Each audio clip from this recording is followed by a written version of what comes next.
2. The jump ship through hyperspace was like opening a door to another room. Step through, and there you are. Even if the trip takes you 30 light years away, it's as easy as that. The transition is only a few seconds long, but the human mind is almost incapable of understanding the process or appreciating the time. Hartwell had been through the door so many times that he responded differently to the sensation than those who didn't do it for a living. He braced himself against his command chair and stared at the navigational compute system console. The screen showed a digital, three-dimensional polar coordinate system of their location. Sol, the star around which Terra revolved, was considered the center of the universe, for the chart makers had had to start somewhere. They'd used the plane described by the orbit of Terra as level, with Terra north being up and south being down. After that it was easy. A vector and a positive or negative number was all that was needed to determine a location in space. With Navstar coordinates and mapping, it was possible to get an accurate reading to within the nearest meter. Not that a jump ship needed such accuracy. Once a jump was authorized, the coordinates of the final destination were plugged into the computer. The last digits would determine the jumping ship's exact exit point. To make the jump, the ship began at a designated point in the gravity well of the system, a point where all forces from the planets and the central star were reduced to absolute zero. With the coordinates of the next point already plotted, the ship rotated until the navigational heading was correct. The transitional authorization code was called up from the computer's memory. The jump ship's Kearney Fushida drive sent a burst of energy plasma from the titanium-germanium alloy in its liquid helium bath to the field initiator. The energy produced the hyperspace field that was further amplified by the KF drive itself, like opening a door and stepping through into another room. Hartwell watched the digital display of current future location. The door opened, the ship stepped through. Then there was a sharp jolt as the threshold was crossed. There wasn't supposed to be a jolt, but it did happen occasionally that something in the doorway could cause an accident. Unfortunately, jump ships had limited meteoric shielding to protect them from such an event. The shudder increased. Hartwell grasped the arms of the command chair to keep from being hurled across the bridge. The navigational officer was not so lucky. He'd been lounging at his station, one leg thrown over the arm of his chair. He disregarded the first shudder with veteran aplomb. The second one caught his attention. With the Raiden's bridge at zero gravity, there was nothing to drop into for support. The navigator scrambled for his seat, but the forces were too great and too sudden. Hartwell saw a look of surprise and then fear flash across the navigator's face as the man's body hurled past the command chair. The navigator opened his mouth to scream, but whether it was in fear or a call for help, no one would ever know. Before he could draw a breath into his lungs, the man's body had struck the environmental control console and literally come apart on impact. The upper torso was ripped from the hip girdle and continued to spin away toward the cargo access doors. The legs lodged between the life support and internal security panels. The environmental specialist, 4th Officer Maria Savoyard, had just stepped through the access port from her quarters when the second jolt wrenched the Raiden. Not a seasoned veteran of jumps, she'd taken the first shudder as only a warning. It had not completely prepared her for the second event, but she was much better off than the wise and experienced navigator. By wrapping both arms around the emergency operation and override wheel next to the door, she kept herself from flying completely across the starship's wide bridge. It also saved her in another way. By tripping the emergency override system, she froze the door in the open position. Had she not done so, the airtight door would have slid shut, just as all other doors and ports were doing on the Raiden. With thousands of kilograms per square centimeter behind the doors, there was nothing, certainly nothing human, that could have prevented complete closure. She hung on, gasping for breath. Hartwell had no time to mourn the death of the navigator or to worry about the fate of the environmental specialist. While his body fought the violent bucking of his ship, his mind tried to make sense of what was happening. The master console by his command chair was going wild.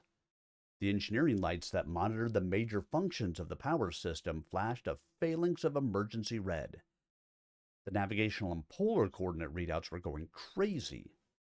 Vector numbers flashed across the screen: 2753, 9829, 0080, 1513.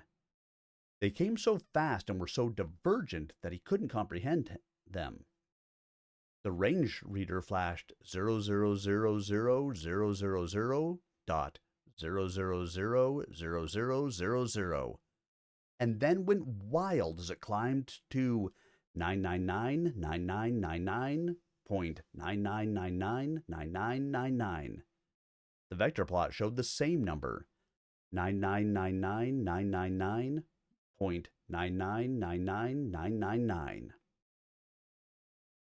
Hartwell felt his stomach churn and his mouth go dry. The Raiden was nowhere that was real. Then the violence stopped as suddenly as it had begun. Except for the panting, labored breathing of Savoyard, still wrapped around the emergency wheel, the bridge was silent. The forward view screen began to clear, showing myriad stars against the black void of space. The cameras swept across the emptiness, programmed to find and lock on to the nearest star system. The search had begun. Hartwell called up a report from engineering and got the bad news all at once. The helium containment vessel for the KF system showed major damage. Helium was leaking into the access passageways.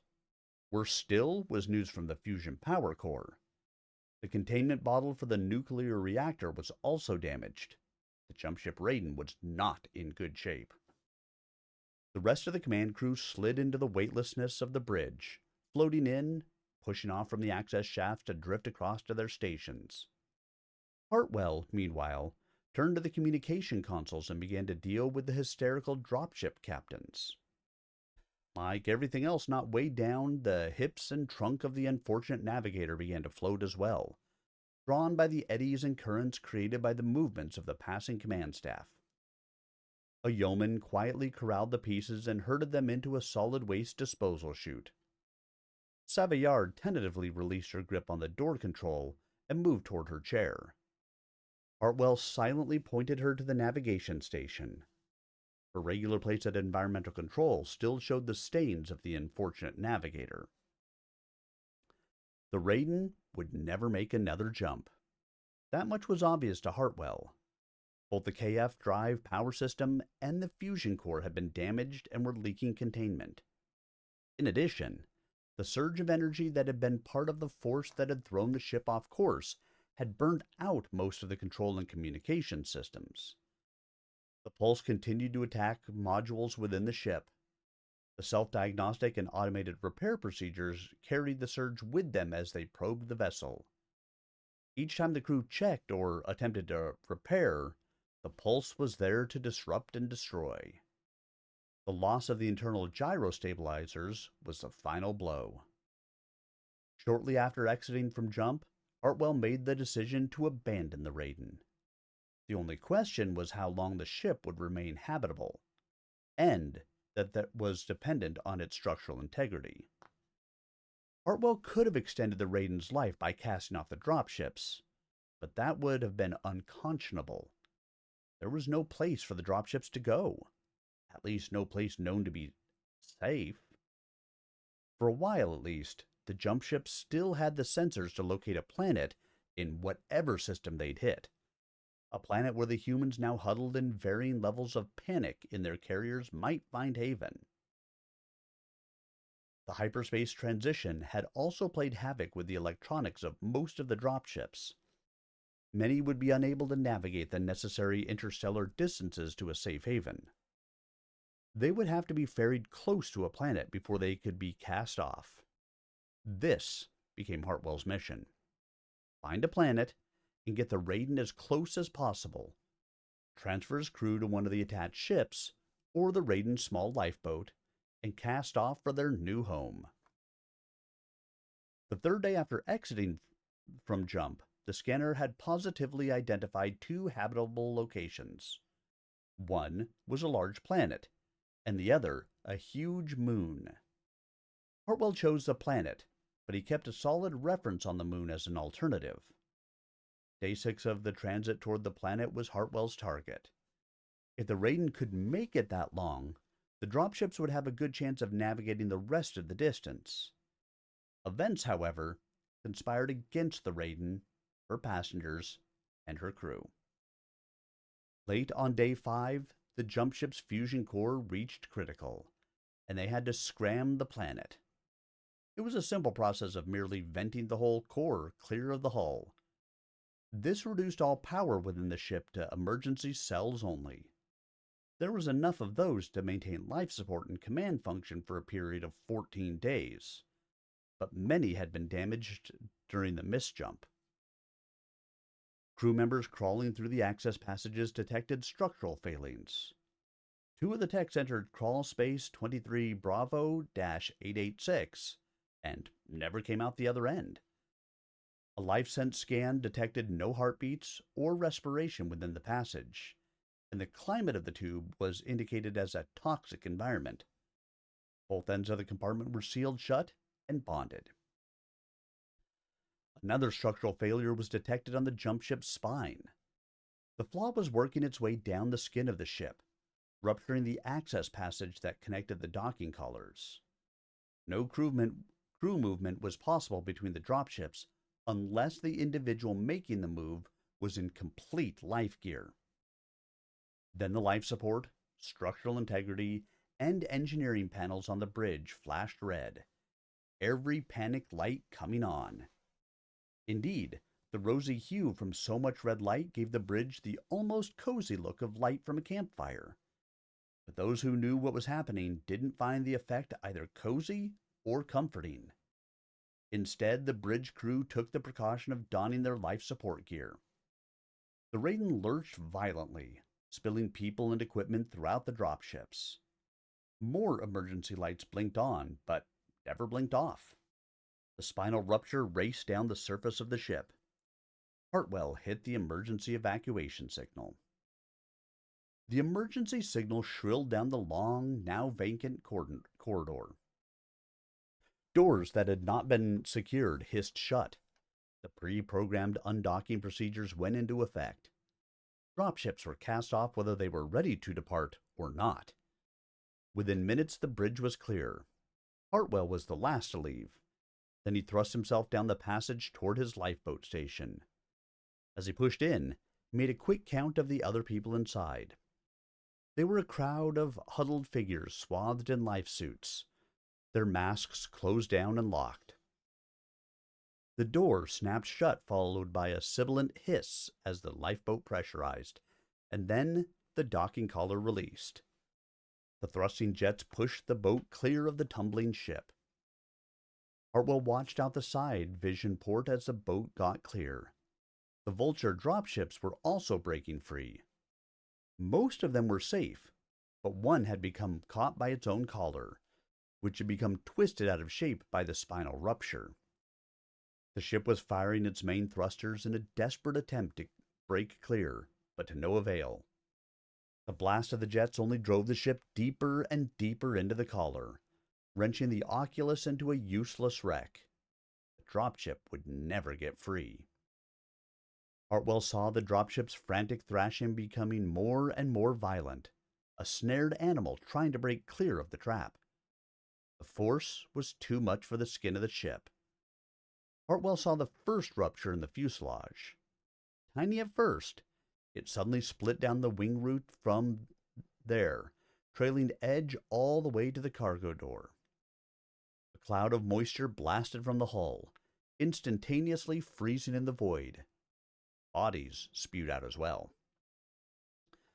The dropships began to drop away, headed toward the surface of the planet. The onboard computers had been given the coordinates of the surface, and they would head for that point, even without control by the human crew. The computers might not pick out the best landing zone, but they would get the ship down. Or the ships were clumped together. They would land close enough to be able to support one another on the ground. The other ships fanned out, the side of one of the fleeing vultures brushing the hull of another. Locked together and out of control, they tumbled downward. Hartwell watched them go and hoped that both crews were dead.